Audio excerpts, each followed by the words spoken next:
शेतात घर असल्यामुळे काही भाज्या लागल्या की ताज्या ताज्या भेटतात इथं. तर कोथिंबीर लावलेली होती इथं, तर मी सांबर बनवण्यासाठी कोथिंबीर न्यायला आले होते, पण खूपच बारीक कवळी कोथिंबीर होती जास्त पावसामुळे.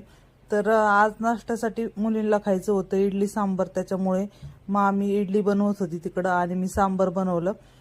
तर पोरींला आहे ना गावाकडे आले की काही ना काही वेगळं खायचं असतं. मग आम्ही चहाचं इडली सांबर आज नाश्त्यासाठी बनवलेलं आहे. पोरींचा इथं नाश्ता सुरू आहे, त्याच्यानंतर आम्ही सगळ्यांनी मिळून नाश्ता केला. तर इथं सगळ्याजणी बसलेलो होतो आम्ही इडली सांबर खाण्यासाठी. तरी शिवानी, मी आणि अक्का पण. तर बाहेर मस्त छान गार वातावरण झालेलं होतं, मस्त हवा सुटलेली होती. आणि ईश्वरी मामाला गाडी धुवू लागत होती. तर पाईप धरायला खूप जास्त आवडतं, पाणी खेळायला पण. तर ती गाडी धुवू लागत होती आणि ऐश्वर्याचं वेगळं चाललं होतं इकडं. त्या झाडाचे फुलं आणून या झाडाला लावत होती. तर असंच सुरू आहे तिचं 2-3 दिवस झाले.